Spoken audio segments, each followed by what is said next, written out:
This season marks a new beginning. New heights will be reached. New records will be broken. A new champion will be crowned.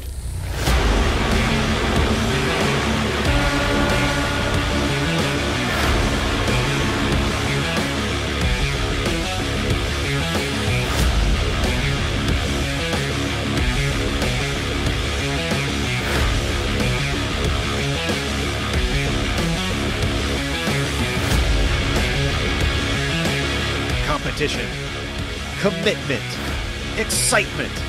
This is Lionheart. You're watching the premier American open wheel series on iRacing.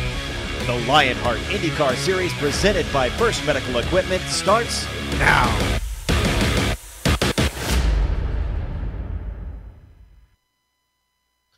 Presented by First Medical Equipment, the Lionheart IndyCar Series stays in Japan for the second of 2 rounds at the unique twin-ring Motegi facility.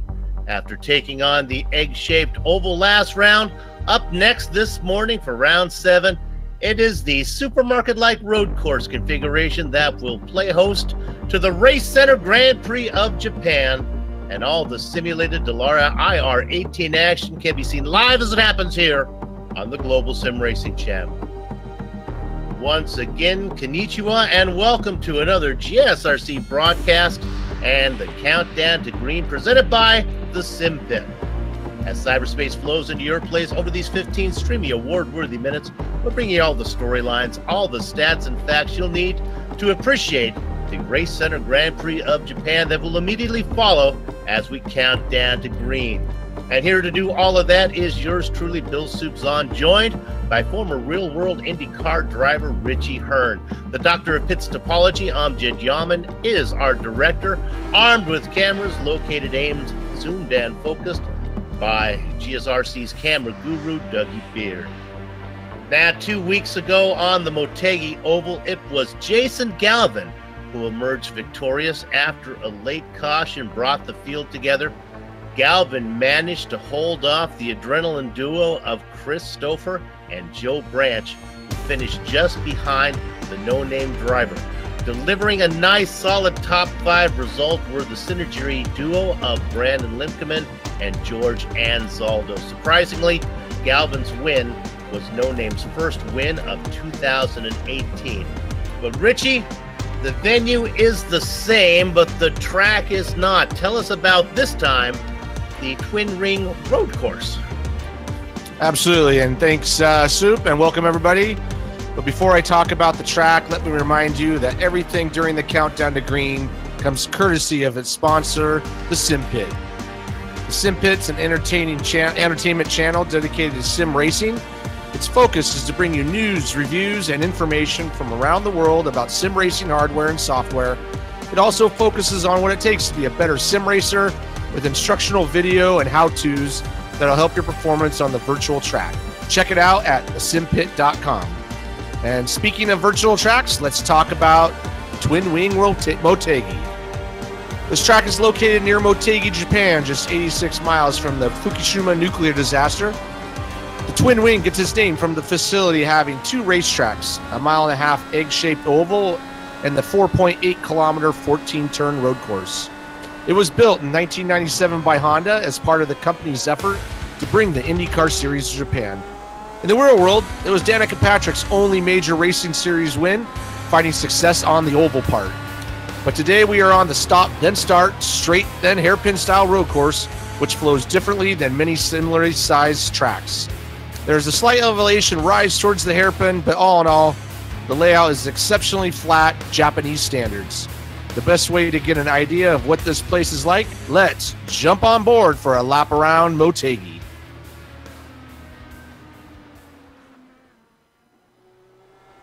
And away we go with Amjad Yaman in the IR-18 Dallara at the Motegi Grand Prix circuit with your GSRC lap guide. Coming down to turn 1, you'll be close to a full head of steam, so overtakes and braking will be pretty risky here. As you accelerate to turn 3 and drift it back across the track, this should provide a slightly better passing opportunity. But watch out for this corner exit.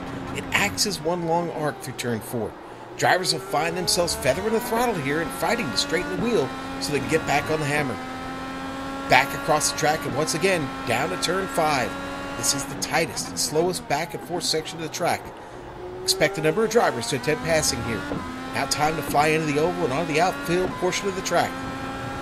6 is easily flat out, but hug the inside and get ready for 7 and 8. These S's are fast and it's easy to get the line wrong. It also gives you very little time to set up for turn 9. Look for a surprise attack in this decreasing radius corner if you can survive the other car's wake in the previous corners. Then there is one of the most critical turns on the circuit as we get through the turn 10 hairpin. Your focus should be on a great exit for one of the longest straights on the track, the backstretch. Passing opportunities abound here into a heavy braking zone at the end. Be alert as you come into this downhill entry. Back to the infield to end off with a difficult chicane to navigate. Curve braking in a slower second half will challenge drivers today. Avoid a mistake here. Do that, and you completed a great lap around the Motegi Grand Prix circuit.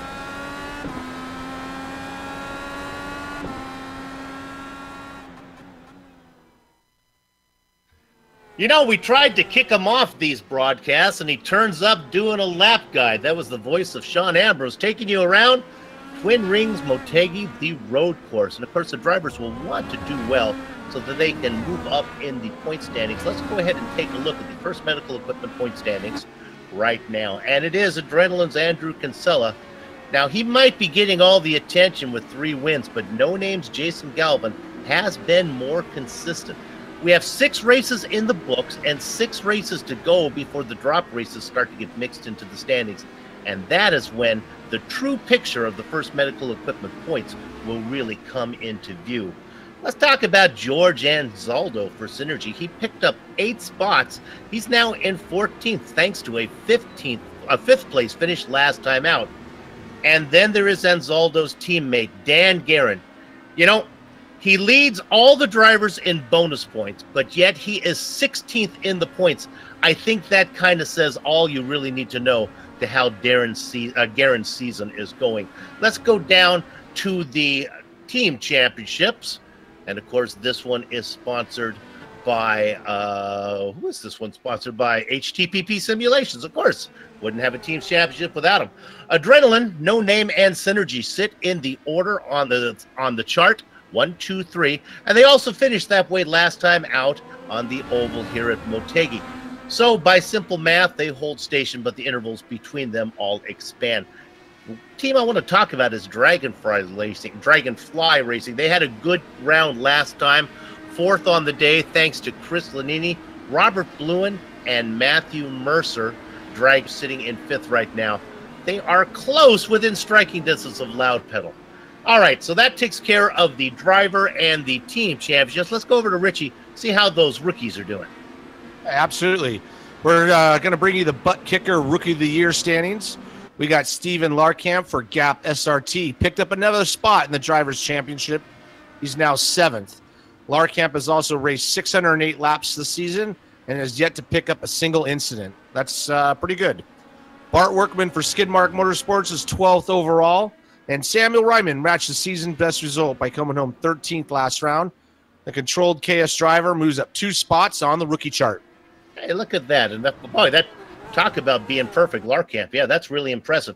Now, you know, also impressive is this series. It is considered the premier fixed setup racing league for the Dallara IR-18 on the iRacing service. And the Lionheart IndyCar Series honors the memory of the late Dan Weldon. And now we get to a segment that I know Dan would like. It is the setup corner, and Richie's going to talk about something I didn't know about, something called third spring gaps. What the heck is that about? Yeah, absolutely. Yeah, third spring on the IndyCar is very important to get right. In your passenger car, you have at most 2 springs, front and rear. This is not the case on the IndyCars.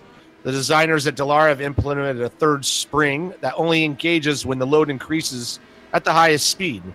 Normally, you'd want the car to run with softer springs to promote mechanical grip. Do this on an IndyCar, and the downforce it generates at speed will quickly collapse the primary springs and grind the tub into the ground.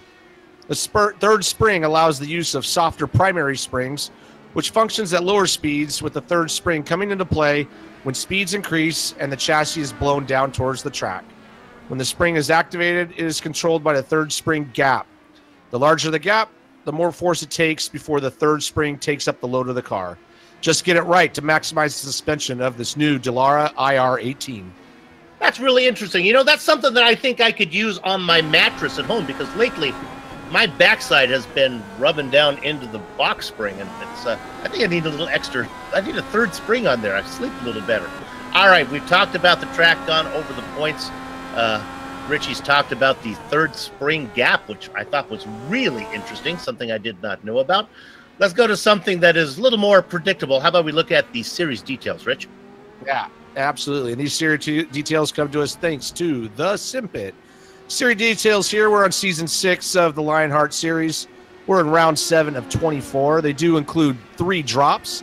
We're obviously running the new Dallara IR18, just like in the real world. These setups are adjusted but fixed, and the cash and prizes total $6,402. Oh my goodness, that's something really, not only racing for prize, but racing for a lot of cash and prizes as well. Well, qualifying's underway. And this is the kind of track where you want to have yourself a good qualifying run. You do not want to be too far back in the pack on this road course. Let's see who's out in front. And there's Dan Guerin. We always expect Dan to do good. Right, currently in third. Yeah, it looks like we got a new player up front, too, as Dustin Wardrow has put in a scorching time at a 30.8.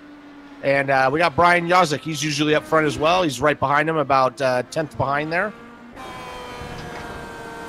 There we ride with Yazik and the HPP onboard camera. Get you a good view of the racetrack here in Japan. Very, very flat. A little bit of a rise, but not much. Michael Goodman, the New York driver, sitting 4th. A lot of good road racers up here. Probably the biggest one will be Dan Guerin. Our points leader, Andrew Kinsella, well, he's sitting back in 6th position right now, just crossing the line. Let's see if he was able to better his time. No, he little bit, but he didn't pick up a position. Richie, go ahead. I was going to say, I was surprised to see Andrew Kinsella, down there on the board a little bit. He's usually a little bit faster than that, and he's about a half a second off of that pole time at the moment. What in the heck is going on here? Let's look at the guy sitting in 7th. It is our own Samuel Ryman. In fact, our director, you knew right where I was going even before I started to talk about it. Samuel Ryman, my gosh. Didn't even have time to put in a practice lap. He was busy doing some commentating on a stock car event here on GSRC. Comes over, puts himself in 7th. Now, he's been practicing. I know that because I was on the track with him last night. So he's definitely got this car dialed in for this event, and it's good to see him up there in the top 10. You were out there. Did you have a corner that was your Achilles heel that you just couldn't get? Yeah, I think there's 14 turns, so I'm going to say there was 14 of them. I jumped in with these guys, never seen the track, and I got smoked pretty good. So it was fun. It's definitely a tricky track. There's a bunch of first gear corners, which is unusual. So that drive off the corner is really tough as those tires wear down. Okay, let me ask you a question about real world and then sim racing. In the real world, I think you considered yourself probably maybe a road racer more than an oval racer, although you had some success on both. Is it the same in iRacing? Does it play out the same in both environments? It just comes down to, even in real life, it comes down to, if you have a good setup on the oval, it's a magical experience. On the road course, you just have places that you like and places you don't. I did grow up racing road courses, so my background's road coursing, but I always try to attack an oval by just being a fast road course, just basically overall. So, I can do it either way. I have good races and bad races, just like everybody else. Well, with qualifying just about done, they're just about time to go racing. And when it is time to go racing, nothing beats the feel of a true hydraulic braking system from HPP Simulation. And boy, they're going to need it here. Designed and manufactured in the USA on state-of-the-art CNC equipment, HPP hydraulic pedals and their accessories set the standard for simulation racing. Visit them at hppsimulation.com. All right, let's go to the HPP starting grid right now, and it pretty much looks how it was when we first sat down. Here we go. On the front row, it's Dustin Wardlow and Brian Yazik. Richie? Yeah, on the second row, we got Dan Guerin and Michael Goodman. Our top rookie from Pennsylvania, Stefan Larkamp, in the 5th spot. Boy, he is coming on. He's going to be inside of our points leader, Andrew Kinsella. Yep, row 4, we got Justin Weaver and our own Samuel Ryman. Good job to him. Writing out that page of the graphic is Tyler Graff. And the man from Australia, let's see, it would be probably somewhere, it's Wednesday night here. It'd be Thursday afternoon where Michael Gray is racing in 10th spot. Coming up on row 6, we got Isaiah Dupree and Brian Beard.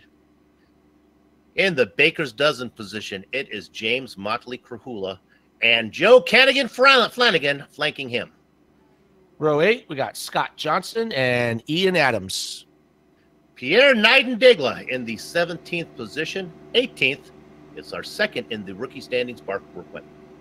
We got Dylan McKenna and Big Joe taking up row 10. Hidden Blackjack, it's another Joe. This time it's Joe Branch. He's going to be inside of Bob Micus. Next row, we got Ron Hackard and David Cordy. Making his 100th Lionheart IndyCar start tonight, it is George Anzaldo. Congratulations in the quarter-century mark. Chris Lanini is going to be outside of him. Yep. Row 14 will be Matthew Mercer and Ed Tutwiler. Another man making a significant milestone, Vincent Bluthenthal, making his 75th career start tonight. He's going to start in 29th inside of, what's Adam Blocker doing back here? A man who could not put in a qualifying time. Next row, 16th is going to be Christopher and Tony Schoen. There we go. And then in the 33rd spot, it's Brandon Limkeman. Flanking him in 34th, Peter Edwins. 35th and 36th is going to be Ken Hacker and Woody Mahan. And in my favorite row, where I am very comfortable, back there at the very end, row 19, it is Robert Bluen and Jack Bogan working on the road course. 38 drivers here today. Oh my goodness, that's a lot of little Delaras to put out there on this track. Lap traffic going to be an issue. One thing we'll talk about here in a minute is pit strategy, and there is some controversy on that. Will it be a 2-stop or will it be a 3-stop? I think it's a 3-stop, but there are rumors that they might be able to do this in a 2-stop. We'll talk about that in a minute. Right now, the drivers are working out of that final corner. You know what to do. Gather at the chicken steak, cover me on the cows because the horses are out of the barn. It's the Candyman, Dustin Wardlow, leading 37 other drivers down into 1 and 2. Now he gets back on the gas. They go single file as they head the other way. Through frozen foods, now in the supermarket, they get to the cereal aisle. Through 3 and 4, it is still Wardlow, Yazik, Guerin, Goodman, Kinsella, and Larkamp as they head down into the bakery. That's a very clean start. Everybody making it through 1 and 2 very cleanly. Single file right now. It is interesting to see that we had a bunch of guys in the back that did not take a qualifying time. So I don't know if that's going to come into that pit stop strategy that you were talking about. The guys who did not put in a qualifying time, they were here at practice. They just must not have been able to get a clean one in. That's what iRacing makes you do. You can't go off track. Wardlow right now up in front, leading Yazik with the big name of Dan Guerin back in behind. Guerin really good at bonus points. No bonus points so far as he had to qualify in 3rd. Goodman and Kinsella, everybody holding station as it is single file all the way through. Little bit of action going on. Can we jump back maybe to 16th position? I believe that is Micus working with Degla. Micus picks up that spot. Degla going the wrong direction. He qualified, well, 17th. He's holding in 17th. Mike is doing great. Qualified 21st. The Von Hansen Meat Machine up 5 positions already. Yeah, it's pretty impressive on this track because this track is tough to pass. You know, there's a lot of, you got places you can outbrake them, but you can also overshoot it and go off the track yourself. So very clean first lap. So everybody looks top 10, top 12. Everybody's just kind of right in order there. Talked about top 12. Let's go to Scott Johnson in 12th position. I believe he just made a move around Brian Beard. Beard now drops back to 13th. Ian Adams back behind him. Oh, Blocker, let's go there. Blocker has had an incident. He was making a dive on Dylan McKinnon. Then the car got loose. He didn't hit anything. The nose bit. Watch this one. Watch the blue car on the inside. Yeah, that's what I was talking about. You come in, try to outbrake that person, and there he goes. Locked up the rear tires a little bit, but fortunately he's going to keep on going. Is that the weight getting on the front tires, Richie, and then it gets light in the back? That's why the rear end comes around and like then the car turns so sharply?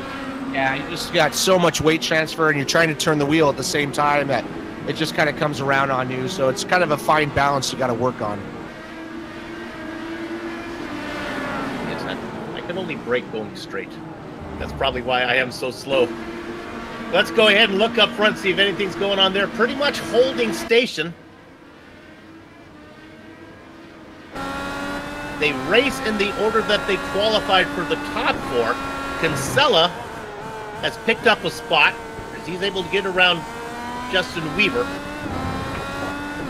I believe they do have the push to pass on this car. I'm not sure how many they have. They got 10 of them. They got 10 of them, so that's going to be a little bit of a strategy as well on when to use those pushes to pass. Probably save them for later in the race. Right now, I would expect everybody just kind of taking it easy, working on that fuel strategy. That is the big commentary, the big controversy in commentary. Is it pushes to pass or push to passes? No one really knows. Pushes to pass. I think it could go either way. Tomato. Our director says it's pushes. Hey, so how far are we going today? Let's go ahead and take a look at our race analysis brought to you by Lock Precision. There you see our race today, 42 laps. Now here's the interesting part. They say the max fuel is 13, but we're hearing rumors that they can go farther. If they can go 14, you do the math. 14, and 14, you know what that equals? 42. Yeah, that'd be a big difference. And they do have a fuel trim switch on this car as well. So, you know, some of those guys in the back. They do have the fuel, yeah, but you fall in that old trick that gets me all the time. Fixed setups, you don't get to play with any of the toys. Ah, I see. They took that away from them. Gotta be frustrating if you're a driver like a kid on Christmas Eve and you can't open your packages. I guess it's the same for everybody. So, but you can save fuel by just lifting early. You know, the way iRacing calculates the fuel is not so much the RPMs, but how much you're on the throttle. So you can easily just go full Scott Dixon on these guys, lift early, coast into the corners, and it won't take long to save that extra lap. All right, I'm going to go against my religion and talk about our hard charger. It's Adam Blocker. And I have trouble doing this because he didn't put in a qualifying time, and I am going to have to stick to my guns here pretty soon. Qualified 30th. Well, he didn't qualify 30th. He was gridded 30th. That's where he was slotted down. I think they do it alphabetical order. I don't know that that's really the case, but there he is back there. But he's working on Ian Adams right now, up 8 spots. Blocker in that blue machine. And that included that spin he had. That's right. So he's been moving up pretty hard. And he's trying to make a move on Ian Adams right now. He's probably going to make this move right here. Well, no, that's where he had that problem earlier, I think. And so he's going to take it a little easier. Adams making a move, getting on the inside of Ron Hacker. Now, I got an interesting stat about Ian Adams. He's not really going to appreciate that, but he is, of all the active drivers, he is the, how can I put this correctly, the messiest of all the drivers. He has the lowest incident per lap ratio. We got some moves going on right here on the outside. This is probably the best passing opportunity going down to that downhill section, but when you make that right-hand corner, the front end gets off the ground a little bit, so you lock up that right front. So makes it tough to steer into that corner if you go too deep. Focusing a lot on the back. Now we have Big Joe Hazard coming into stock. Oh, something has happened to Hazard. We'll see if we can find. Yeah, he's got some big damage on the rear wing there. He can't quite continue doing that, so kind of forced to come in. I'm not finding it. I'm not sure where he picked that up. And did I just see him? Did he blink away? It looked like maybe Hazard is. Yeah, that was Christopher. So they must have had an incident, and Christopher has exited the car, taking it back to the garage. I have ways of finding that, but it's just not showing up on my chart. So that's too bad for them.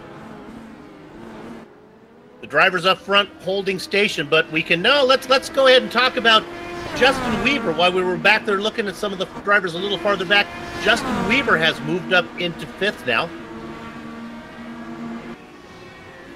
And I'm also watching Adam Blocker. He's working hard on making another move here. Blocker up into 19th. Yeah, he's doing a pretty good job. I mean, it's tough to get around this track and traffic, and he's obviously got a fast car, so he must have had a problem in qualifying, like you said. Probably dropped a wheel and got that 1X and just had to start from that 30th spot. I got a pretty good battle here from a couple rookies. Let's go to 7th position. This is Stefan Larkamp and Samuel Ryman as they battle for 7th. Ryman was a little closer behind him when I checked in on him last. And look, they are really sticking with Andrew Havakech Kinsella.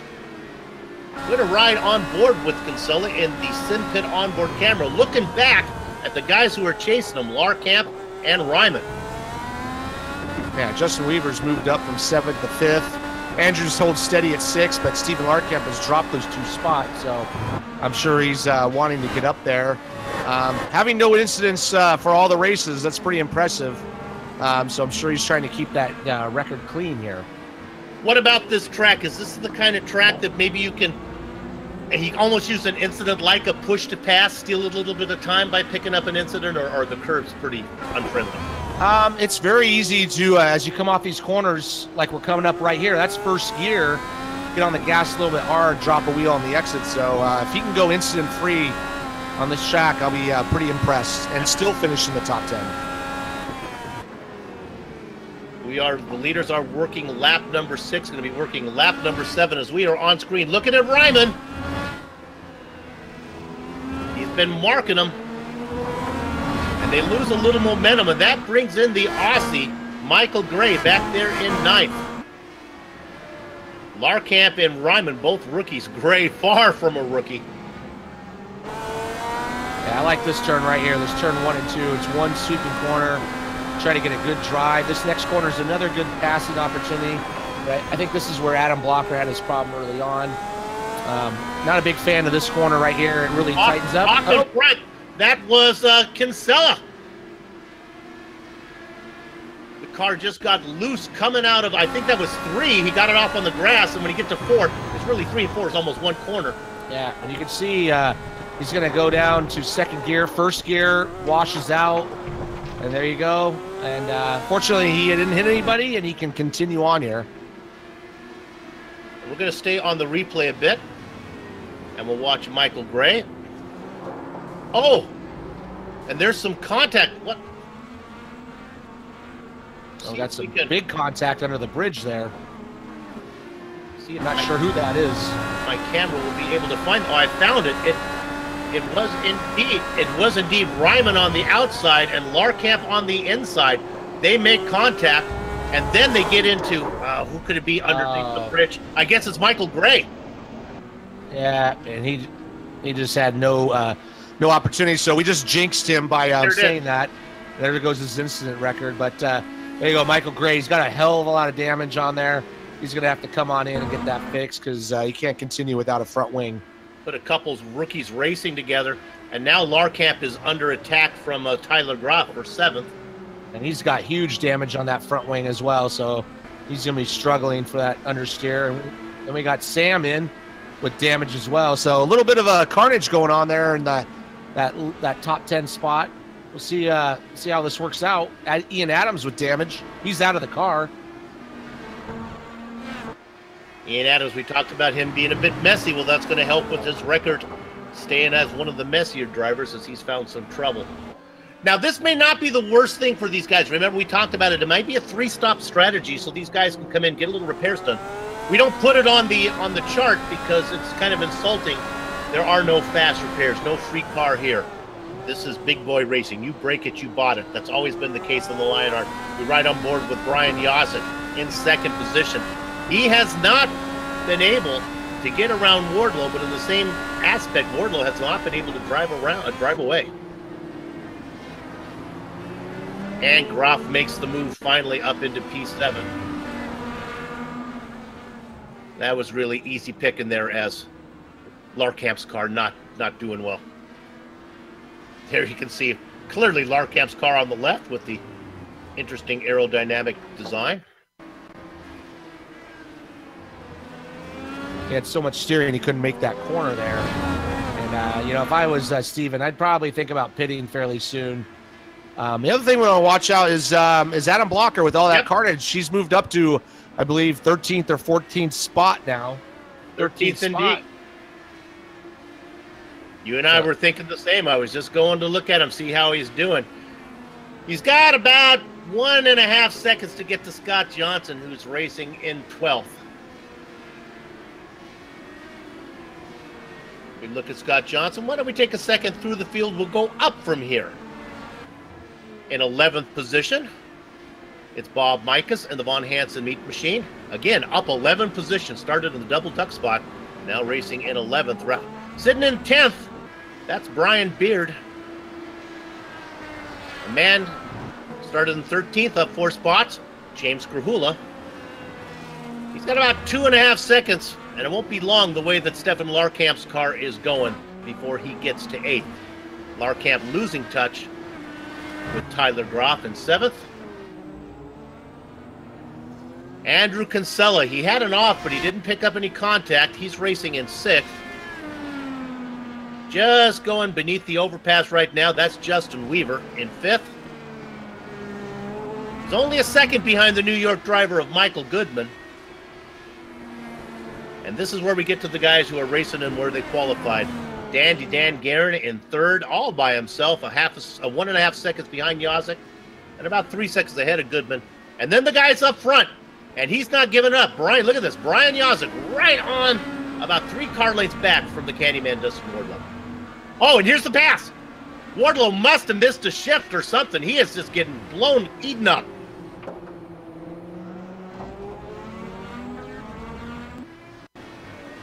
We're going to ride on board with Yosick, and this one was just, sorry, like taking candy from a baby. Oh, the Candyman was off track. Yep, there he goes, right on by. Thank you very much. Uh-oh, we got trouble. Pass. I think it is Hacker. Can we take a look at Ken Hacker? And it's Vincent Bluthenthal gets into the back of Hacker. These guys were on the lead lap, but farther back. You can see the Bluthenthal kind of goes off course and got the car on the grass and was not going to slow up then.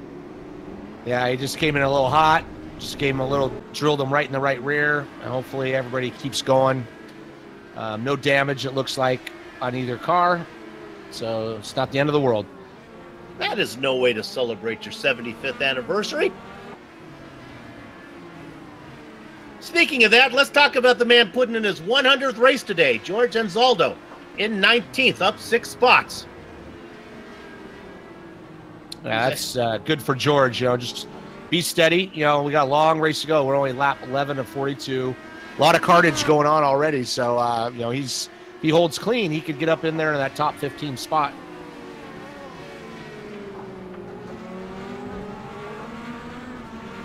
Good racing going on back there. They are chasing 19th. Ron Hacker up there in 18th. We saw Ken have his problems. Working lap number 11. The number to know is 14. If they can get, I guess they have to get to lap 14. If they pit on lap 14, I guess that's all they really need to do. Yeah, it should be coming in on lap 13, and that would be basically the end of that lap. But Adam Blocker's moved up to 12th spot, and he's running very fast. He's about a second faster than Bob Mikas in front of him, so he's not messing around here. He's going to be in that top 10 before we get to those first pit stops, I believe.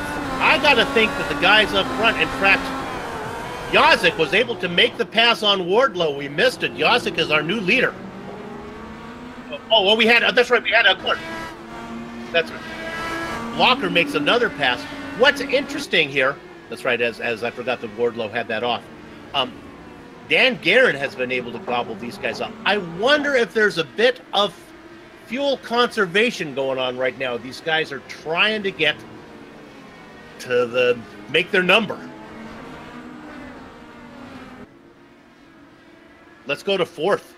A nice battle. This is Goodman and Weaver. Some of these guys may not be concerned about the number. That's why I kind of worry about what Goodman, the way he's racing, he may have to be first to pit. Yeah, same thing with Adam Blocker. He's got to push pretty hard to get where he is. But we'll see. We're on lap 12. We'll see what everybody's got coming up to this lap 13, 14 area. Again, Richie, you read my mind. I misspoke. I was talking about Adam Blocker, how hard he is driving up so many spots. I think those guys up front, looking at their lap times, they're pretty conservative on their lap times, so they should be probably lifting a little early, trying to conserve, and see if they can make that 3-stop.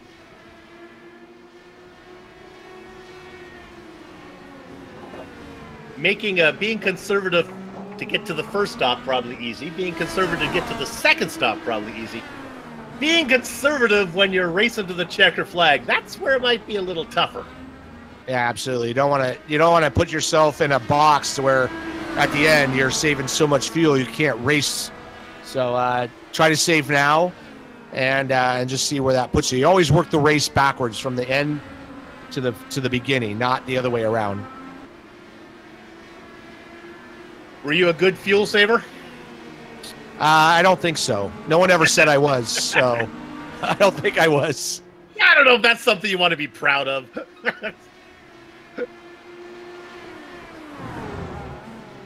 It is hard to do. I mean, it totally goes against your nature, and there's definitely a trick to it. Oh, we got a car off in the kitty litter there. Oh, he got a little help. That was Lanini got David Cordy. Basically center punched him. That's Cordy in the yellow car behind that beautiful fluorescent blue car. Yeah, boink! This is a tough spot to brake for, and there he goes, sends him off, engine cover off. Cordy's got some damage as well. You know what Cordy could have used is a set of HPP hydraulic pedals. They're one of our sponsors. If he would have been able to use it, they might have been able to stop in time. And there's our HPP hydraulic sponsor right there. You can check them out at www.hppsimulation.com. Oh, here we go. Yazik's in on lap 13. Dustin Wardlow, though, kept going. I said that was the number. 14 is the number. Yazik is in. Weaver is in. Wardlow, Guerin, and Goodman. This is going to be very interesting to see how this plays out, because, it's really easy to think you're good, and then you run. You definitely don't want to run out. So this could mean one of two things for these guys who are pitting right now. They could be saying, we cannot get there. We might as well just race flat out and do the splash and go at the end. Yeah, I think we'll probably see that on the second stint, who can do it or not, because, like I say, looking at the lap times, everybody's pretty running much about 32, mid-32s. If Brian goes out there and starts cranking out some low 32s, that'll probably answer that question. Absolutely, and this is not going to help him at all in traffic. He's going to try to get the undercut. You want to have that fast lap in, fast lap out. So he's definitely going to come in on this lap, so we'll see where it puts him to Brian. Dustin Wardlow gets around Cordy. Of course, Cordy's nose a little shorter than it was last lap. And look at the pit stop time. Looked like it was about 29.3 for Brian. So that's the pit stop delta here. And I'm sure Dustin's coming in this lap, and we'll see how this plays out. The tricky pit entrance here is you got to kind of wind through the alley. Also coming in is Garrett. As everyone's going to be coming in now. Goodman and Kinsella. Yeah, if anybody goes another lap, they're cheating. So let's go ahead and see where Brian Yosick is right now on the track. Oh, he's in pretty good shape. Just going through 12 and 13. He's heading to the main straight now. Is Wardlow rolling? Rolling just coming out now. Rolling. Here he comes. And Brian's going to get him. I think that traffic that Dustin got into would really hurt his in lap there. So he lost about 2 seconds on Brian there. Now we get to an interesting situation here. Brian Yosick, since he had to pit a lap earlier, he could just give up the two-stop strategy and say, I'm two-stop and a splash and go.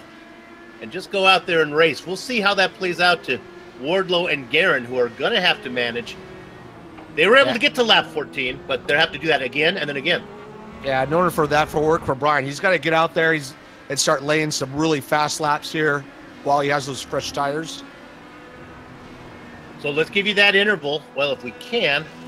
I don't have my timing and scoring. Not going to work for me quite yet. Maybe it'll work for us. The interval from Yosick to Wardlow right now. Have to wait for timing and scoring to give it to me.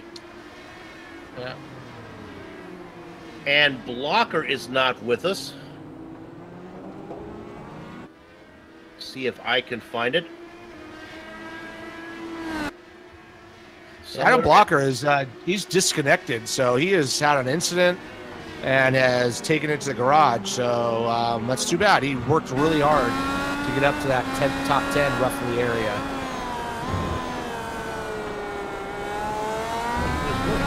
Well, I'll take a second here, do a little multitasking, see if I can figure out what happened to him as we continue to watch. Oh, I love that camera that we were on there, kind of that rail cam. Yeah, that's really good. And Dustin's right on the back of Brian, so that strategy is not helping Brian anytime soon if he's got to make that splash and go. But, he might be able to drag Dustin along. Here we go. We're looking at that. Not going to happen. You know what was interesting? I think maybe Blocker, he came in for his pit stop. He might have missed his pit stop. He might have missed his stall and then ran out of fuel. That could be definitely a possibility if he hangs. Here comes Dustin. He's looking on the inside. Nope.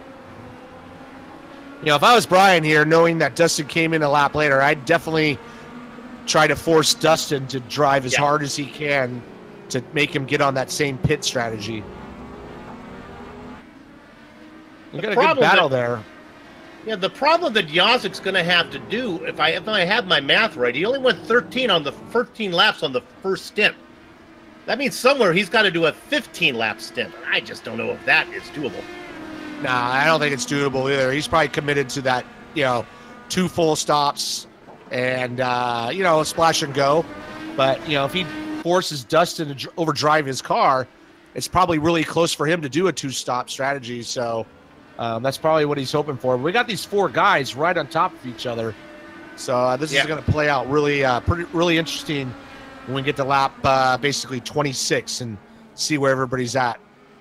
Yeah, Weaver is another driver. He's on the same strategy as Yosick. He came in a lap early, but he's been working hard too. He's been picking up positions. He qualified 7th. He's up 3 spots, and he has been really driving the car. As you can see him closing in on the back of Garrett. So a great race up in front for the top 4. And these guys are miles ahead of Michael Goodman, who is 6 seconds behind in 5th. And then I'm watching our buddy Sam. He's coming back into the pit lane. He went from 8th to 14th, and he's coming into the pit lane again, so I don't know what's going on there. Yeah, he was involved in that incident with Larkamp. Not sure why he would be making another stop now. He might have come in early to fix the car, and now he's basically pitting on his normal stop here. That's probably what it is. Here comes Sam. Too bad, he was having a good run. Well, let's talk about the driver that he got involved with, Stefan Larkamp. He is in 7th. And a guy who's coming, Tyler Groff, looking him down. So we have a nice battle here for 7th between Larkamp, Graff, and Krahula. And then, of course, our battle up front just cooled off a bit. Let's ride on board with Tyler Groff.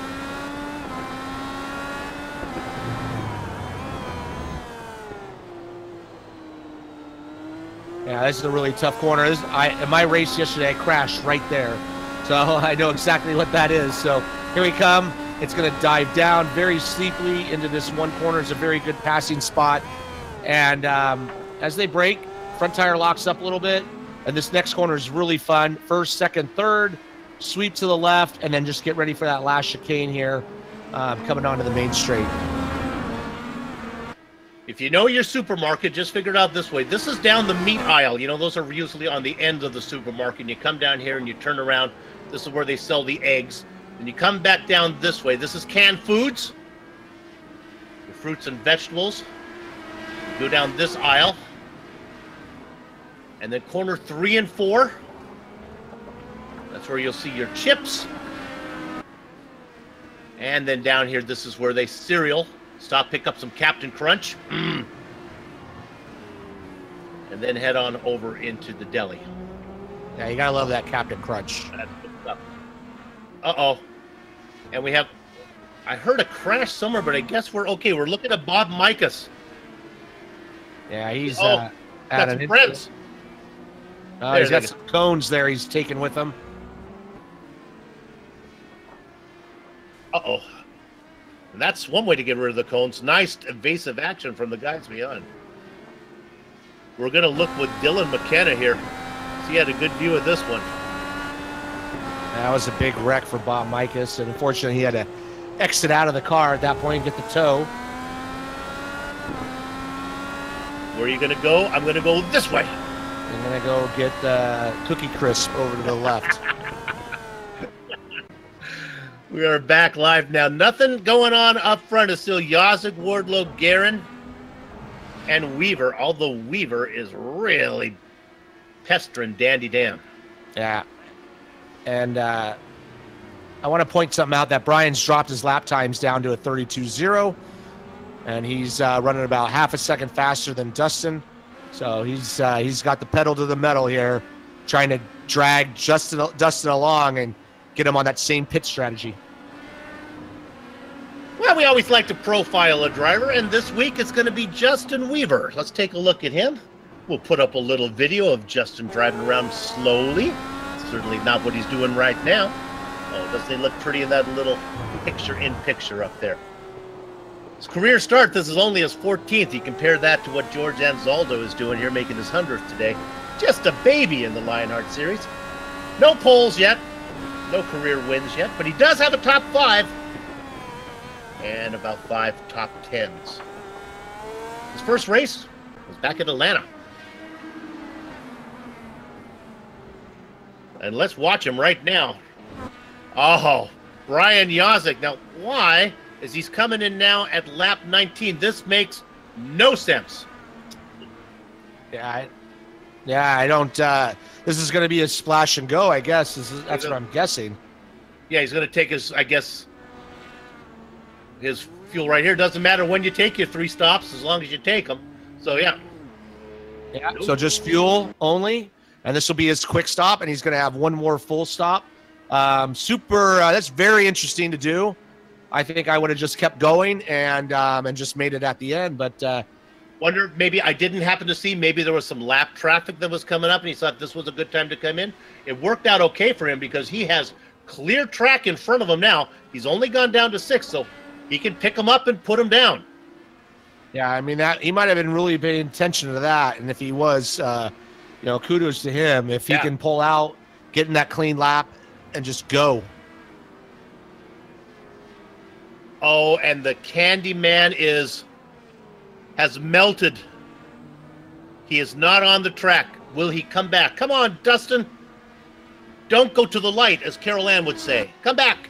Somebody tie a rope to him and pull him through the living room ceiling. He's not coming back. He's back. Hey. He's back. He was probably sweating it at that point. Yeah, he was probably sweating it at that point there. So, his job right now is just to go. and try to save because he's obviously going to work on that two-stop strategy. He's got clear track. Him and Dan Guerin are basically on the same strategy, and basically Yazik's all on his own. Well, let's stay with Wardlow for a minute after he's come back from the dead. Be a good interview. I can't wait to see what he saw when he was over there. But he's got Matthew Mercer and Chris Lanini up, and these guys are in a battle. These guys are the last car on the lead lap. And Wardlow, he's racing Brian Yazik right now, who's on the other side of the track, so you can't afford to fool around with these guys. Oh, look at that Matthew Mercer. Well, I thought he was going to give it up, and he does. The hard part, you've given up the first one. When the next guys come through, they're even more cranky. Guerin gets through, as does Weaver. Nice job from Matthew Mercer. Yeah, that was very clean of him to let those guys go and race their race. It's tough to do. Okay. Now we talked about this at the Backmarker United meeting. Let's look at Mercer. Lanini slowed up to let the leaders by, and Mercer went by as well. No. That's poor etiquette. They need to find their positions there again as they were. If it was me, I'd go right by him. I know you would. It's kind of like playing ball in the street and the car comes by and everyone stops and then somebody goes out there and scores a goal before everyone's ready to play again. Lanini back to 23rd, Mercer in 22nd. Let's look at 15th position. Our directors found something fun to look at. Look at this. This is Ron Hacker. He's in the midst of it. Joe Flanagan's ahead of him. And then there's Bart Workman, the rookie, behind him. Nice battle. Yeah, these guys are battling pretty tough here. Once again, it's tough to pass, so we're going to probably see these guys using those pushes to pass right near the end. They're all probably trying to hit that fuel number. We are coming up to lap 22, coming up to lap 23. So our leaders pitted at 14. So we'll see if they can make it to lap 28. 28 is their number. I'm going to give you this interval.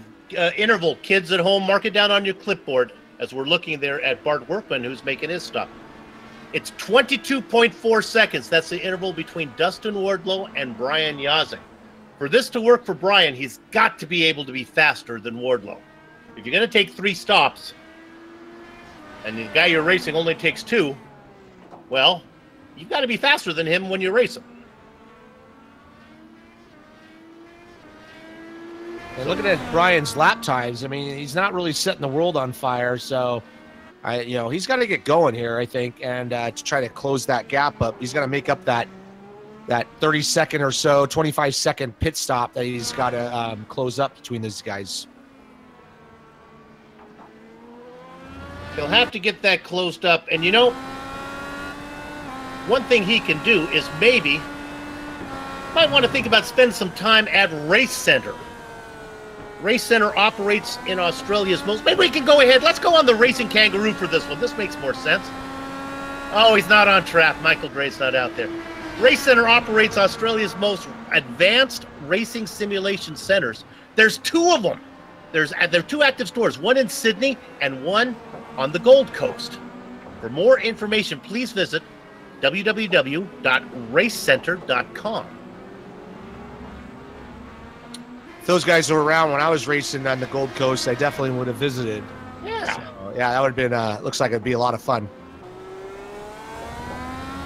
Looking back off the tail of Dandy Dan Guerin at the man who has been chasing him the entire race. That is Justin Weaver. Yeah, these guys have been close all race long so far, so he's keeping them honest. Tough section right here. Being in the draft too, he's able to save probably a little bit more fuel than Dan does. Like I say, the real key to this race is going to be see who can make it to lap 28 or who has to come in on lap 27.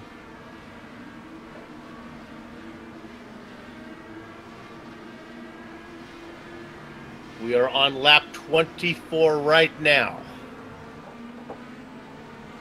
Again, Yazik not really able to make up much time on Wardlow. go ahead and take a look, see who our hard charger might be. How about we look? It's got a friend in me. Let's go down and look at Woody Mahan right now. Racing in 18th position. Started in 36, but again, did not put in a qualifying time. Woody's got about, oh my goodness, he's got a long way to go before he finds Samuel Ryman. Well, about 30 car lengths. Let's take a peek on Ryman. Ryman up in 16th, working on the man celebrating his 100th race. Don't crash into George Anzaldo here, baby. Ryman with a good run out of 14. Yeah, unfortunately, he's trying to make up for that incident he had early on. And so, I mean, if you had that incident, he came in, that was probably his short fill. So, you know, he might be able to make up some spots at the end on these pit stop exchanges. He's definitely on a different strategy than everybody else. Talk about two different worlds. Anzaldo working on his 100th race. Ryman sitting second or third in the rookie points. I think like I said, the biggest thing is going to be who can make it to lap 28. And I think whoever can make it to the lap 28, as far as between Dustin and Brian, I think that's going to be our winner, basically.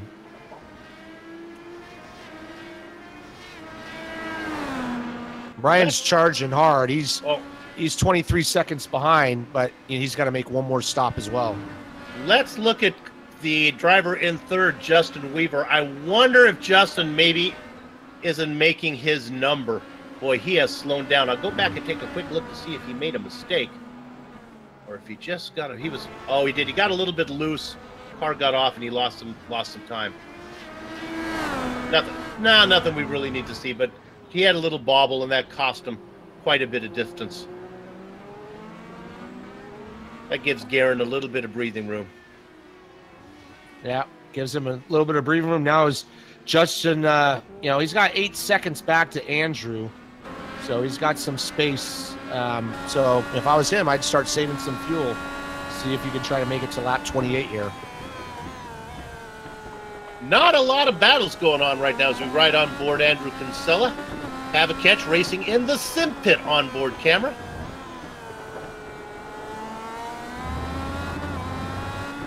I'm a big fan of Sean Cole. If you haven't checked out the Sim Pit, go ahead and do that. I was a fan of him way back.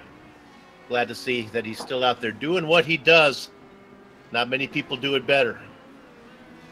Yeah, I watch his every day. He's got about a 20, 30-minute show that comes on in the morning. I watch it every day on my way to work and listen to it, and it's quite interesting. Good information, but it's also very entertaining. Yeah, good guy.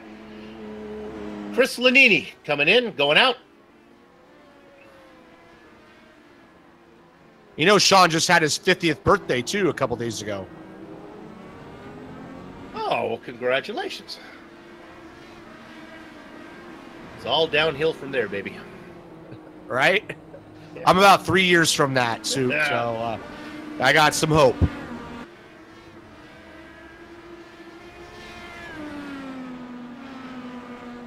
Not a lot of battles going on right now. Everyone just kind of biding their time to when we have to really start to go racing. Looking at the timing and scoring, there's no real position anywhere that is close. The closest one, let's go to 16th. This is Anzaldo and Ryman. It's the only battle I can really find.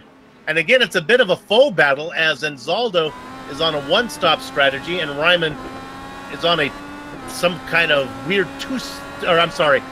Anzaldo's on a two-stop strategy and Ryman's on a three-stopper. Or maybe even a four-stopper. Not quite sure what Sam's up to. Yeah, we're coming to that magical number here, 26 to 28. I'm seeing some guys coming in on that 26th lap. Also watching Brian, you know, he's not going very quickly. He's losing time to Dustin. So being on those basically stint and a half tires is not helping him, I don't think.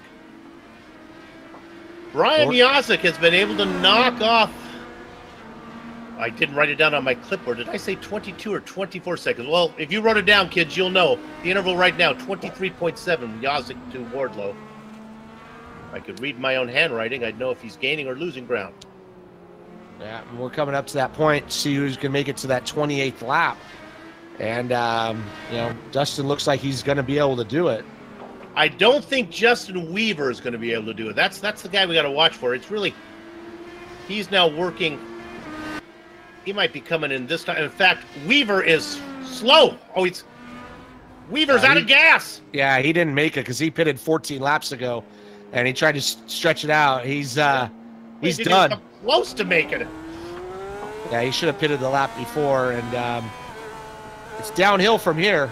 All right, here he goes. He was trying to stretch it.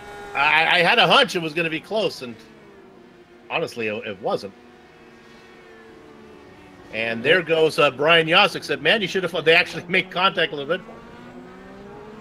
Yeah, Justin's trying to coast into the pits here. I don't know if he'll make it because it starts going back uphill. Now he got a little life. He got it. Oh, that's Dupree. I'm looking at. Boy, where are you? Oh boy. Yeah, the question is, does he? That's one way to do it. Is going to cut the lawn. Shortest distance is a straight line. Unfortunately, he was a really good qualifier. His box is going to be well down this pit lane. Well, I'm scratching him off the clipboard right now. Scratch, scratch, scratch, scratch. I don't think he's going to be a factor. Let's talk about drivers who are on lap 28. Dustin Wardlow is there, as is Guerin. They've made it. Guerin, Kinsella, Goodman, they're all on the same strategy here. Now, Yosick is working through the S-curve right now. Yeah, I think Yosick's he's gonna take the lead here, but it's gonna be close though, because that pit stop delta is about 28 seconds. It's gonna be close, but he's got to make one more stop, so he's kind of dead in the water. Yeah, he's not gonna work out. Wardlow is in and Guerin is in. No, he need to be much, much faster than he was. I would imagine Yosick will jump them, but it's going to be kind of pointless. Yeah, he's probably going to pass him just barely out of the pits here, but he's, like I said, he's got to make one more stop. He's coming onto the front straightaway right now. Now, the question is, Wardlow's in his box. He's out first. Guerin right behind him. There goes Yosick. I mean, Yosick's going to need... who's a lap down. I mean, Yosick's going to need about 27-second lead on Dustin in order to pull this out. So I don't think that's going to happen. He's got 4. But, of course, we are in Japan. Godzilla's just off the coast. If that were to come and end the race early, Yosick could steal the win that way. So Wardlow now in second. Dan Guerin in third. Everybody has made all their stops. This is interesting. Kinsella now racing in fourth, which will really be third once we get Yosick out of the way. I think this is where Kinsella and Yosick are really going to be kind of the guys to watch for. That interval's about 14 seconds between them. Goodman in fifth. But we go back to sixth. This is our rookie, Larkamp and James Krahula. There's an interesting little duo. Yeah, they're right on top of each other here. So this will be a good, strong fight. They're only about 3/10 away from each other. And see if they can catch up to fifth place here, which is, I believe, Michael Goodman. Those two guys had just made their stop. They should be good to go from here.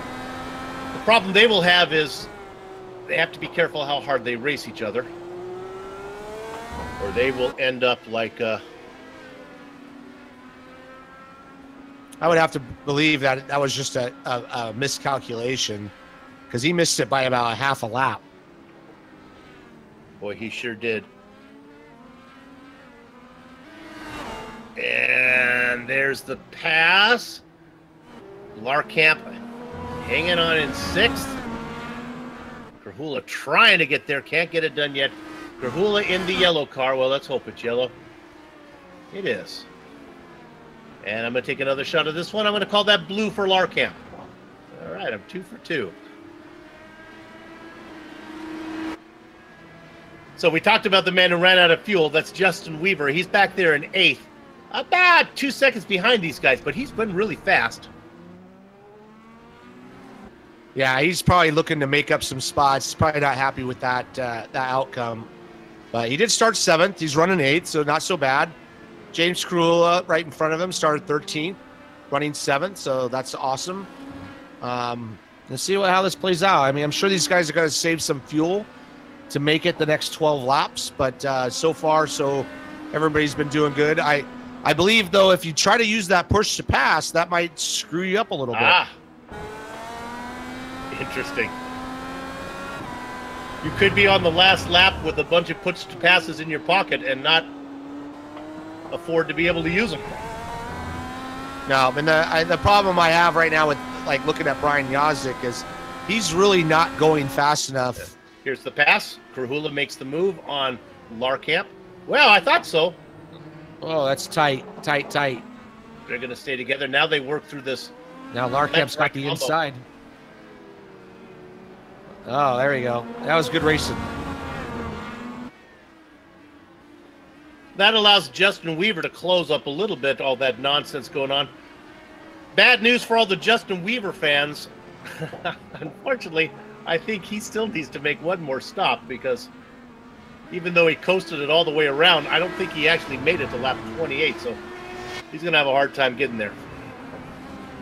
Yeah, and then like I was saying on Brian Yazik, looking at the intervals, if he's going to pit and, he's going to have to, he'll probably come out right around Andrew Kinsella or Michael Goodman probably. And, he's probably not going to be very happy with that result. And I don't even think it's going to be I guess it might be a splash and go. He'll have close to enough fuel. Yeah, I mean, he's going to have to change tires because he's on old tires now. I don't see him going that much farther. For me, I would just pit, take the fuel, take the tires, and then qualifying laps from here on out. Dupree just got around Woody Mahan. This is a nice little battle. Let's check in on this one. This is 15th. These guys are the leaders' cars of all one lap down. Dupree in 15th, Mahan behind him, George Anzaldo, and then Pierre Degla. Oh, Degla really bring it in hotter than a curling iron on Venus. I thought he was going to get in the back of George Anzaldo. He got him woke up. Pierre Knight and Degla hustling that car. Yeah, and George and Woody both having good races. Woody starting 36th, running 16th, and George started 25th, running 17th. So nice job to those guys. It's a nice little battle they got going on here. Not a lot of battles out there, so we can stay on that. Dupree starting to run away a bit, but Mahan's in trouble. And Zaldo all over him. Mahan takes a defensive line into the V corner. They call it the V corner. So I put on my Captain Obvious hat here. That's a shape like a V. Looking on the back to George there, coming up to this. This is probably, for me, the best passing place on the track. If you're close enough to make that braking zone work for you, but he's not quite there. Okay, Brian Yazik has put it into pit lane. Kind of must have been listening to the broadcast. If you're going to have to pit, you might as well. Takes the same amount of fuel whether you take it now or take it a lap from the end.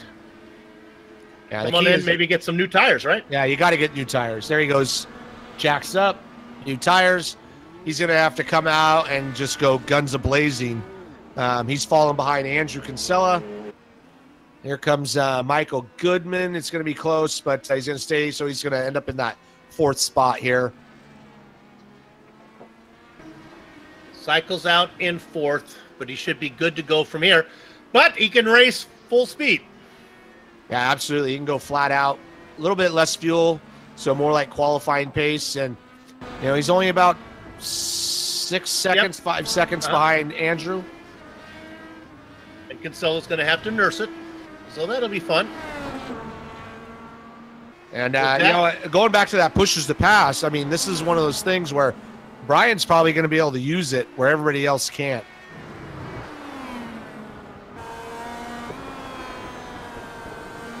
really wish we could get a graphic showing I know. how many they've used.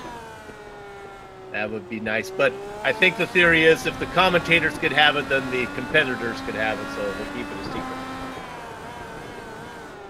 Let's go back to 17th. This is still fun to watch. Mahan now has left Anzaldo behind, and now he's getting back on Dupree.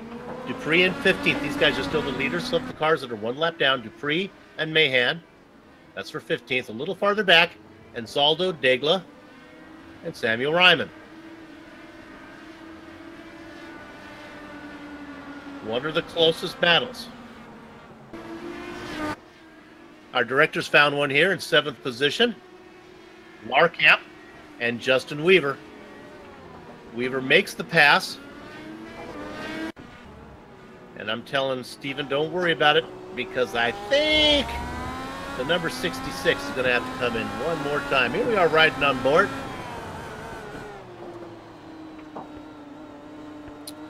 Very clean pass.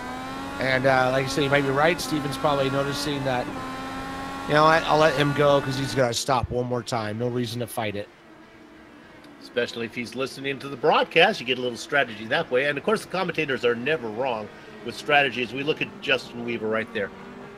Let's check back in on our leader real quick because things are getting a little interesting. Dandy Dan Guerin is only back by about a second. That's where he's been hanging out. And this is a case where they need to race slow enough to get to the end, but fast enough to win. Yeah, you're exactly right. It's kind of a tough spot.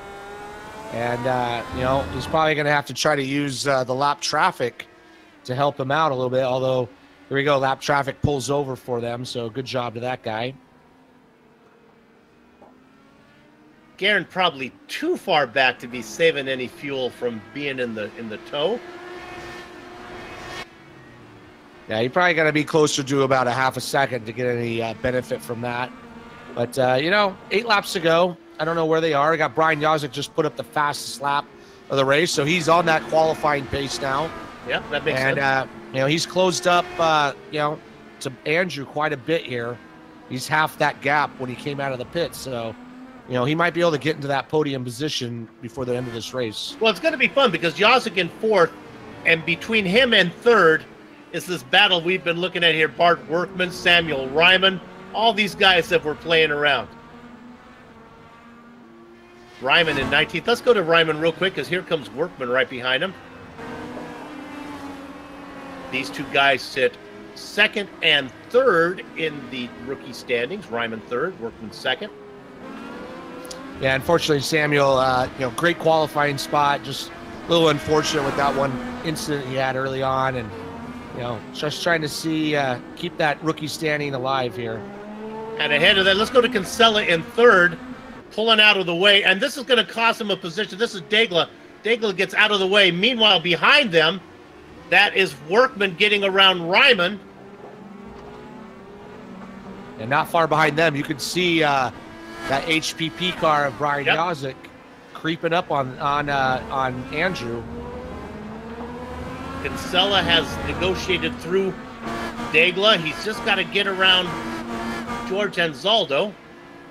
That interval, 2.5 seconds now. With 7 laps to go, I think Yazik has a legitimate chance to get there because Kinsella's not going to be able to race with everything he has. No, I think he's going to get Andrew pretty easily here. There he goes. Kinsella takes the Simfit car underneath. You see Brian in the background there. A lot of traffic. And these guys are racing for position too between Pierre and the other fellows that are racing. George. Here comes Brian. And he can use that push to pass if he needs to. Yeah, it's a good point. Yazik might be the only guy that can afford to use it. Assuming he took enough fuel. And I'm pretty confident he would as he's working on Workman here. Yeah, hopefully he didn't take enough fuel to where he had to save. Ooh, that was close going through this corner right there. This is what Yazik does not need. He needs to make quick work of these guys. He's still got Anzaldo and Workman to get through. These guys are racing for points. There's the HPP machine dives down in there, gets through Degla. Oh, poor old Woody. Woody's had a trouble. Yeah, this corner's tough. A little bit too much brake. Rear end comes around. At least he didn't do a Roman Grosjean and just stay on the gas and crash everybody out behind him. Let's go to our leader. This is getting interesting. Wardlow coming up behind. Well, you guess I get boy. He went under the overpass and he got the pass made on Ed King Tutwiler, as does Guerin. Now, Dustin Wardlow's got to negotiate Joe Canagan Flanagan. And remember, right behind him is Guerin. This could be the opportunity Guerin was looking for. Flanagan does a good job, lets the leader go by. Yeah, him and Guerin and Dustin are running about the same lap time, so Dan's going to need some help from this lap traffic if he's going to get close enough to make a pass. Flanagan pulls over and lets Guerin go by. Tutwiler and Flanagan will get back into racing. So that's first and second. Let's check in on Kinsella. Kinsella getting around Brandon Limkeman right now, 2.5 seconds. Back to Yazik. Yazik has finally taken care of Anzaldo and Workman and Degla. He's got Brandon Limkeman between him and his prey.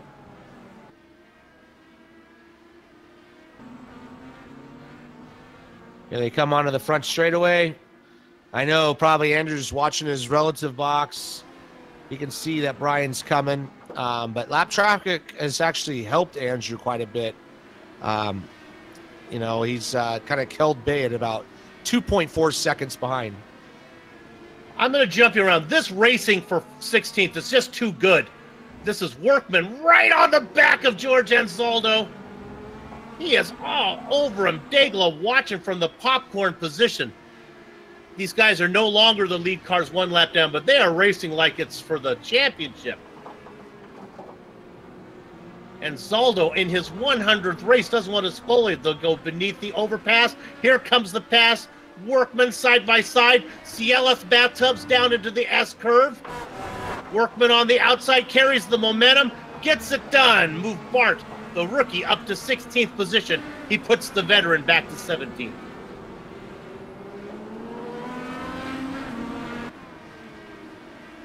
Yeah, even so, George is having a good race. Like I say, started 25th, moves up to that 17th spot here. Bart qualified 18th, running 16th. He's running right about where he started. Good battle going on between these four here.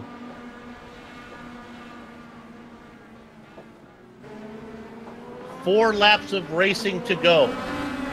4 laps to go. Brian Yazik's closed up another half a second.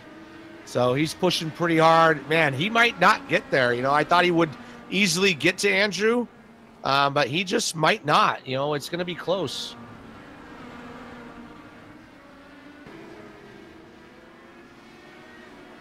You can see him. You sure can. Once you see him like that, it kind of gives you a little pep in your step there. So we'll see if Brian can throw down some fast laps. He's running in the 131s. Andrew's in the 132s, high 132s, so he's got the pace. But catching him and passing him are two different things here. Like milking a rooster, you set me up for it. I got to do it. The hard part starts after you catch him. Dustin Wardlow, Dan Guerin. They continue to race close together. Yeah, that gap's been about 1 second since the last pit stop. So the last 11 laps, they're just kind of trading laps, getting through traffic, and I think that Dustin, unless he makes a major mistake, he's right there for this win at Motegi. Heard a crash somewhere. It might have been Woody Mayhem. We don't need to go there.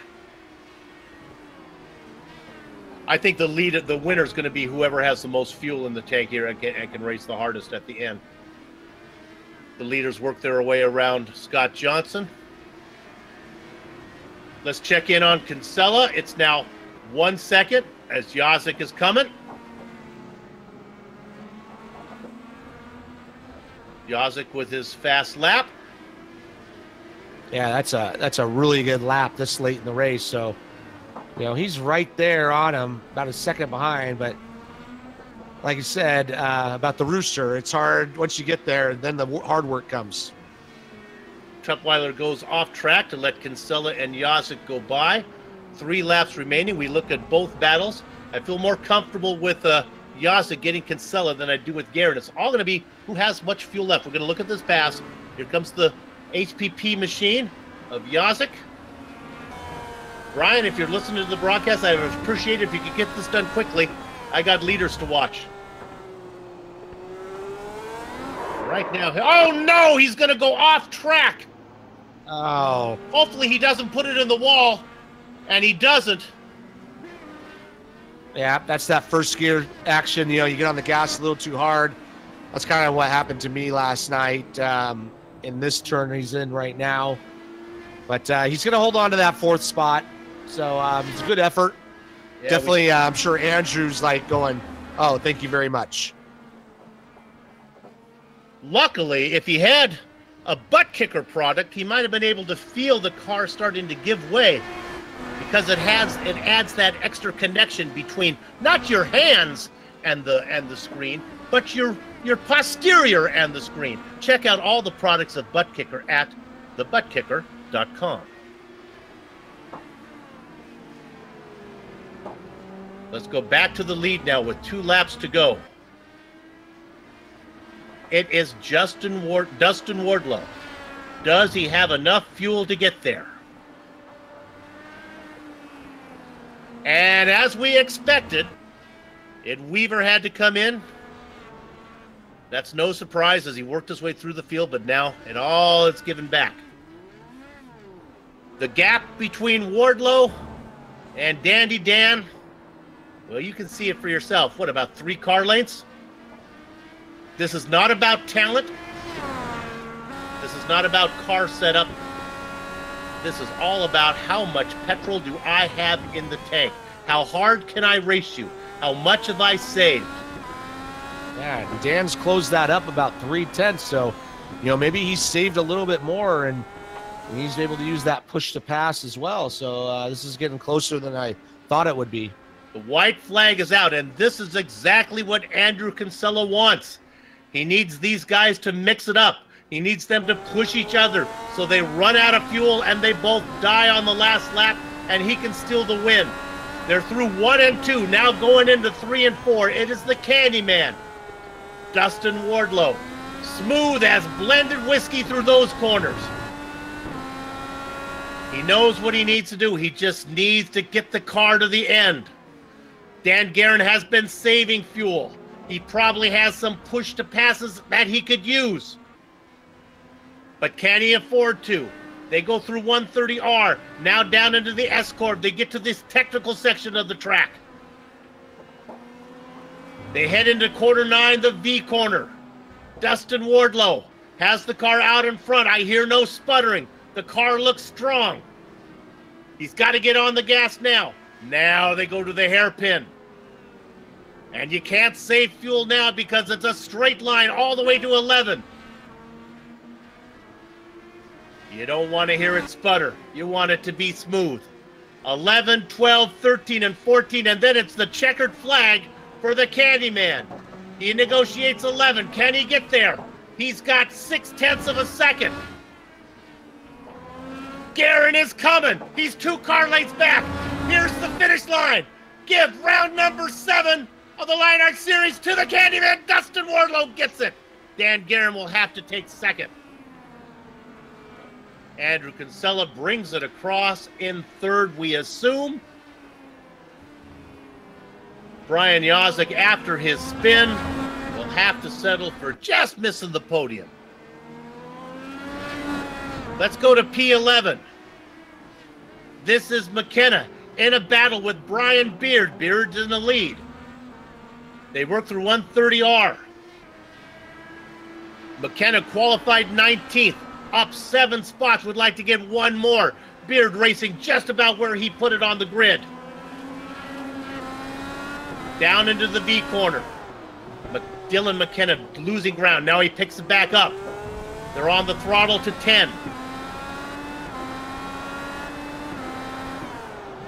McKenna drives it in deep. They got to get a good exit. Slow off the corner is Beard. McKenna with a good run, but he's too far back. Beard now begins to pull away. His exit was better than I thought. Bring it in really deep as McKenna, as the accordion effect is shown. They go beneath the overpass, come out of the shade into the sunlight. Victory corner. Just misses the top 10 in 11th position, Brian Beard. 12th goes to Dylan McKenna, and those are all the cars on your lead lap. The racing is over here on the Global Sim Racing channel from Japan, but our broadcast is far from done. What we're going to do right now is take a short break, but we will be back in time to bring you our Plasma Tracks post-race show. Don't go far.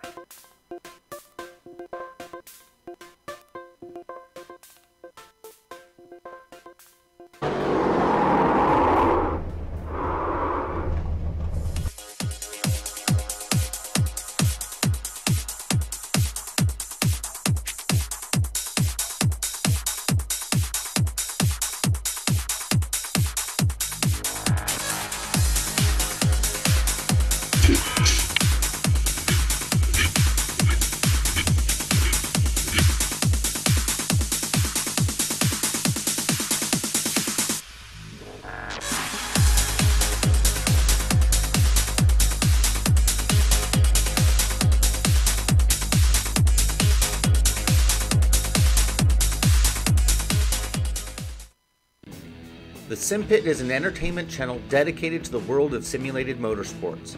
The Sim Pit is a leader in providing the sim racing community with news, reviews, interviews, DIY pieces, and instructional videos to make sim racing a better experience for all.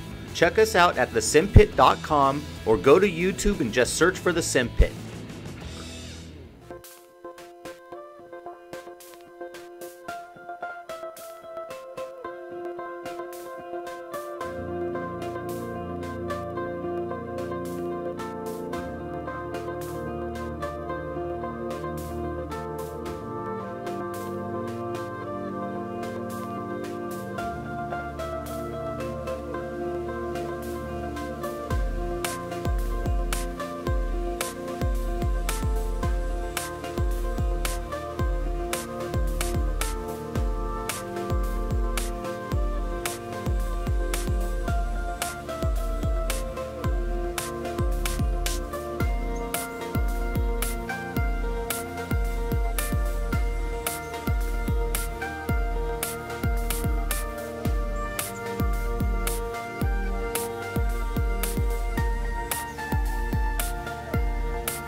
Welcome back to the Race Center Grand Prix of Japan and the Plasma Tracks Victory Lane post-race show. If you are struggling to find for the person who has everything that special gift, I have the website for you, plasma-tracks.com. Not only do they produce original racetrack wall art, motorsports trophies, wall decor, and motorsports fabrications are also available. Words cannot do justice to the uniqueness of their wares. The only way to fully appreciate their artwork is to see it for yourself. But I'm warning you, one visit and the next thing you know, you're going to be trying to convince yourself why you need a Plasma Track wall art hanging in your home. See it all at plasma-tracks.com and use the promo code LRS 2018 to get not 5, not 10, not 15, not 20, 25% off your order. Go there now. You won't be disappointed. And now, let's give you not 5, 10, 15, or 25%, 100% of the finishing order here for the Race Center Grand Prix of Japan. And it was pretty much a wire-to-wire win for Dustin Wardlow, able to go 14, then to lap 28, and that was enough to get him to lap 42 and the win, and was able to conserve his way to the victory ahead of Dandy Dan Guerin. At least Guerin got himself a podium. Andrew Kinsella, your point leader, comes home in the final podium spot. Brian Yazik was the best of the 3 stoppers. He finishes in 4th ahead of Michael Goodman. The back half of your top 10, well, that's James Krahula. The rookie, Stefan Larkamp, has another good run in 7th. Justin Weaver, he was a 3-stopper. He comes home in 8th. 9th and 10th, well, that's Joe Branch and Brian Beard. Nope, let me correct myself. 9th and 10th would be Tyler Groff and Joe Branch. Now I throw it over to Richie to start with Brian Beard in 11th. Yeah, we got Brian Beard in the 11th spot. Dylan McKenna coming in 12th. Scott Johnson in that Baker's Dozen 13th spot. Joe Flanagan 14th. We got Pierre Daigle 15th. Bart Workman in 16th. And George Anzano on his 100th start in 17th spot. We got Woody Mayhem, Isaiah Dupree, and Ron Hacker covering out the 18th, 19th, and 20th position. Hidden blackjack, but still 1 lap down with the rest of the guys. That's Big Joe Hazard, Chris Lanini in the double duck position. Behind him, it is Ed King Tutwiler in front of Brandon Limkeman. In the quarter century mark, that's Matthew Mercer. Following him, it's Robert Bluen. 27th and 28th goes to Vincent Blumenthal and Samuel Ryman. Ryman qualified 8th, was running up front. He has to settle for 28th. The Von Hansen's meat machine did not have a good run. 25 laps down is Bob Mikas in 29th position. Adam Blocker, who was fun to watch early, then had trouble in pit lane. He disappears. He'll have to settle for a 30. Don't worry, Adam, drop races are coming. 31st, 32nd, and 33rd. Oh, I'm going to give these to Richie, as we have a lot to do. We got David Cordy, Ken Hacker, and the Racing Kangaroo Gray running out in that 31st, 32nd, and 33rd spot. Then we got Ian Adams in the 34th, Jack Bogan in the 35th, Chris Stouffer, Peter Edwins, and Tony Schoen rounding out the 36th, 37th, and 38th position. Okay, we're going to bring in Dustin Wardlow, our race winner today. Wire to wire. Dustin, I got to ask you, were you racing hard or were you racing conservatively to get there on 2 stops?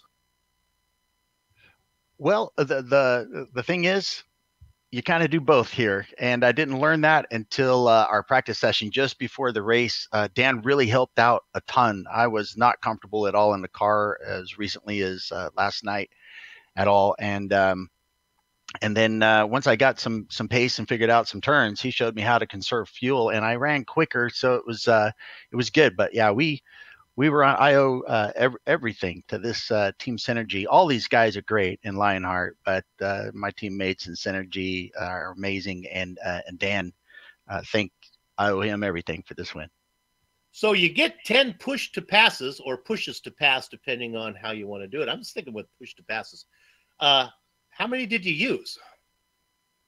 Not a single one. I was so scared too. And I know that Dan was sandbagging, probably saving more so he could use some. So I just tried to focus on getting off a corner right in that one hairpin before the long straightaway. And I don't know, he might have still just been letting me get away with something here. But yeah, not a single push to pass. Fortunately, I didn't need one. I didn't have the word if I tried. Yeah. Were you close on fuel at the end?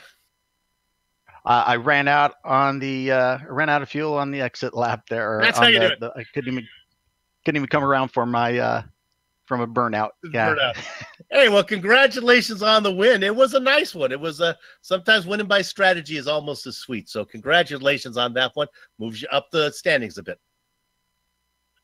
Yeah, thank you. And thank you guys for all that you do. And thanks to all the great sponsors of Lionheart as well. Speaking of sponsors, Father's Day's coming up, right? Good time for some Dwarves candy, right? Dad likes candy too, right? Yeah, I like the sound of that. Yeah, dwarscandy.com. And I know that it kind of doesn't relate to iRacing very much, but I'm telling you, everybody's got someone that they'd like to impress with a unique gift, right? And dwarscandy.com is where you go to find it. It is some good stuff, I'll tell you right now. Hey, congratulations on the win, and good luck to you down the rest of the season. Thank you very much, Sue. Keep up the good work. The Candyman with a win here today. All right, now, well, we'll talk to the guy that maybe, I guess, feels partly responsible for the win. Apparently, as Dustin Wardlow was giving Dan Guerin all the credit. Richie Hearn, you get to talk to our number 2 man, Dan Guerin. Mr. Guerin, nice job out there today. Started third, finished second. Dustin gave you a lot of credit for his win. How much did you help him out there? I cannot believe this one. Freaking road course, second to my teammate. Got this monkey off my back. Let's get the season going. Yeah, he wasn't very comfortable, as he said there, in the practice area. And he's like, I just don't know what to do. I told him the line here earlier in the week, how to get going and everything, but he just still wasn't very comfortable. So I told him, like, here's how you can save fuel. Let off at these points, and he started getting it. I'm like, now just focus on getting it, because it was completely against what he was doing, so he had to relearn everything. And, well, as you see, it worked out for him. I shouldn't have taught him everything, though. Maybe I could have beat him. Yeah, you definitely kept him honest there. You closed up within about 0.6 of a second. Going on that pit strategy, it seemed like obviously the 2-stop strategy was the way to go. Brian was working on the 3-stop strategy. And how much fuel did you have to save? I mean, how close was it? You had to save from the get-go. You might have had 1 or 2 laps where you could go full out, but you had to save from the very first drop of the green there all the way to the very end. I crossed the line, and I did end up using 2 push-to-pass on the last lap, but I had 0.4 in the tank before I did that, and I ran out on the I was at like 0.21 exiting or crossing the line. Well, that's pretty much hitting it perfect. Yeah, we were wondering about those push-to-passes, and Dustin said he didn't use any, but I figured maybe you were saving some for the end and would really give him a run for the money. So it was very close. Great to watch. Anybody you'd like to thank out there? Yes, for the first time this year, I want to thank Dave Barber with Lock Precision and Scott Rupp of Midwest Simulations, and of course, thank my whole team. We got George and Dustin. Congrats on the Lionheart pole and first win on both of those. Brandon and the Ronimal Hacker, and it's just a freaking great team. So yeah, I just want to thank everybody. That's awesome, Daniel. It's really great to watch you guys run, and we will see you in a couple weeks. Got a lot of practice, dude, but yep, we'll see you. Yeah, we're away for a little while here, as we're going to have about a month off. Let's go ahead and talk to our driver in third position. It's our point leader. It's Andrew Havakech-Kinsella. And you know what? I'm going to throw a curveball to the director. I'm going to bring in Brian Yasik as well, see if we can kill 2 birds with 1 stone as we bring in both Kinsella and Yasik together. Let's start with Andrew. Andrew, how frustrating it is to do the entire 42 laps and just have to race at 90%. I'll tell you, that was the hardest fuel saving that I have ever done in my life, because I knew that Brian was going to be coming that last stint. And so as soon as I saw that Brian was on a 3-stop race and about where he was in relation to me, I was going at 100%, 90%, if you know what I mean. I was on the limit of fuel saving and on the limit of grip the entire race, basically. So that was an interesting race for sure. Sucks that Brian spun at the last second there. I think it was 2 or 3 to go, but I had saved just enough fuel to use my last 3 push-to-passes if he was coming at me. So hopefully I could have kept him behind me anyways, but man, he was coming quick. Let's go over to Brian Yasik. Brian, you were going to get there. Getting around him was going to be another story, but you had the speed to get there. Yeah, that's kind of like what you say, Soup. It's kind of like milking a rooster. The hard part starts after you catch them, and we were there and just choked it away. Just angry at myself again. I mean, there's no other way around it. We choked it away in qualifying, choked it away in the race, and choked it away at the end. So what are you going to do about it? I liked the strategy before we get back to Andrew. I like the strategy of it's just you weren't quite fast enough compared to the guys who were saving. and that frustrates me beyond all belief, because in a lot of practicing and testing and stuff like that, I was able to run a pace that would have easily worked with a 3-stop strategy. And then we dropped the green flag and nothing worked. Speed wasn't there. Time wasn't, I don't know what the heck I was doing wrong, but it all just kind of fell apart. But, I know I sound down in the dumps. I'm trying to keep myself positive. I've had this month has been very hectic for me. Getting married next Friday. So you can, yeah, see, that's why, I've just retired, man. Understandable. Congratulations. Hey, Andrew, let's go back over to you for a minute. Let's talk big picture. Last season, you started off, you hung on to the lead for a long time. You had that quick start. You got a real good start this one. You a little worried about holding on to it? I think my road course game has picked up a little bit since last season. So I think that's going to be the difference for me, is if I can sustain these types of results on the road courses. I know that the ovals, the results will come as they do. Obviously, sometimes you're going to run into bad luck here and there, but just having the road courses be consistent top 5s instead of consistent top 10s, that might end up being the difference for me. So I'm just focused on taking every race as it comes and doing whatever I can to win this championship. Well, the good news is that the guy who's chasing you is getting married. So I'll tell you right now that a bride slows you down. She's 0.3 of a second slower per lap. So. I don't know. I'm going to have that big rock on my left finger. So that's going to help me on the ovals, when we really get in there and get the turning going. So I think we'll be all right there. Well, congratulations to you guys, and Andrew and Brian. Good luck the rest of the way. Thank you very much. Thanks, Soup. And we take Brian, and boy, that's fun. Well, look, we broke some news here that the Yazik's getting married. That's big news. One more interview, and I guess we're going to talk to. We'll let Richie talk to Samuel Ryman here. Samuel, I know you're probably a little disappointed with that finish. Great qualifying effort, great start to the race. Tell us what happened out there.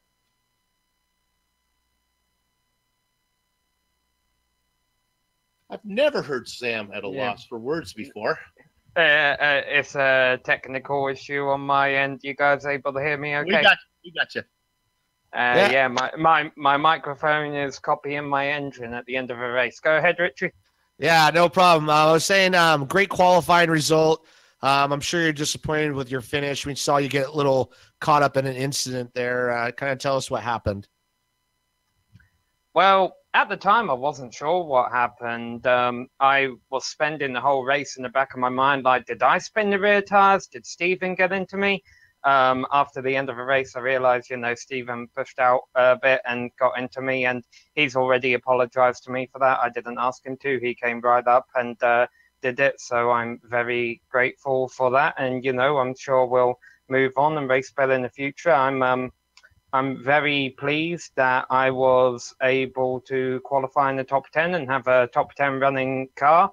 And the guys at Martinizing Dry Cleaning always like to know how my race goes. I'll be able to tell them, I got the road course pace. I just wasn't able to seal the deal tonight. But, it is what it is. I'm not exactly in championship contention, so might as well learn these lessons, have these experiences while I'm still a rookie and learning the ropes. And, looking forward to the other things we've got to do this week, because I know you, I, and Sean Ambrose, Richie, will be doing an episode of Wheel Spin for GSRC, so I hope everyone watching this broadcast checks that out later this week. Some shameless self-promotion by Samuel Ryman, but absolutely, that's going to be good. I'm looking forward to that one. Yeah, that should be good as well, so looking forward to it. Sam, congratulations. Hey, if there's any consolation, you made contact with somebody who had raced 608 laps without making an incident so far this season. So you ruined his virginity in a matter of speaking. Yeah, I mean there's a lot of these drivers, especially Stephen being a rookie, that I don't have experience racing with, and it's not going to affect how I race him in the future. I think he was He was racing very well. He was racing very defensively, but he was racing very well. And let's be honest, I made an aggressive move by him and Kinsella to put myself in that position in the first place. The whole thing could have been avoided if I just lifted and stayed in 8th behind them. So, you know, it is what it is. What it is. It's racing, and I'm glad we both threw it into that turn and battled for the position. It didn't come out right. You got it. It's not driving to the store for milk. Congratulations, though, for putting on a good show. You really got the pace. I look forward to big things happening for you the rest of the way. That's Samuel Ryman. Somebody can escort him out of the booth, as I can't seem to find my mouse right now. But I am able to talk about this. First Medical Equipment. They've been the source of medical supplies and equipment in the Burlington, Iowa area for years because of their superior commitment to provide the absolute best in product quality and customer service. Mr. Hearn? We got Butt Kicker products add instant immersion to any game. Unlike a subwoofer that moves air and loses accuracy and force, Butt Kicker products move actual mass, producing a haptic immersion that's powerful and accurate. Butt Kicker products add that missing driver-to-car connection, bringing more realism and immersion to your sessions. See all the family of products at thebuttkicker.com.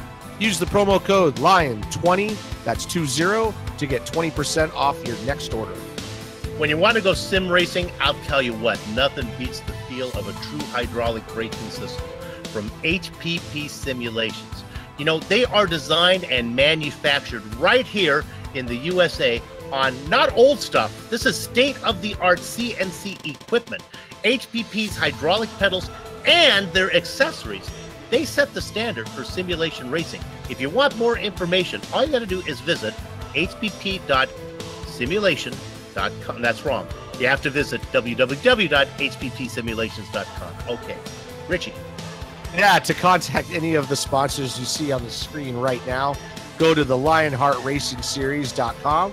Click on 2018 sponsors, read or scroll to the bottom where you can click on the company logo. On the screen now are just some of the companies, equipment, and software that made this broadcast possible. And that iconic music that lets your ears alert your eyes you're watching a GSRC production, well, that comes courtesy of Eric Eckelm and Casey Lalonde. See the screen to how to contact each of them. The Lionheart's IndyCar Series returns June 30th of round 8 in Mosport. That's a full month from now, so they're going to get lots of practice. GSRC will be there to bring you all the action. We hope you join us. Sliding across the screen now are some upcoming broadcasts, so check those out and mark them down on the calendar. If you'd like more information about GSRC, including a complete list of future broadcasts, you can find it all at www.globalsimracingchannel.com. Of course, we're also on Twitter at GSR Channel and Facebook at Global Sim Racing Channel. And while you're here, if you haven't done it yet, subscribe by simply hitting the button on this YouTube channel. A whole month off between races. If I didn't know better, I'd think that Brian Yazik probably planned his wedding around this break. That's how you do it. Finally, on behalf of the man whose voice you just heard, Richie Hearn, our director, Amjad Yaman, and our camera artist, Dougie Beard, I'd like to thank all of you for watching. There's just one more sentence and we're done. With that said, we're off to have fun storming the castle. So until next time, race clean, race hard, and we'll see you on the track.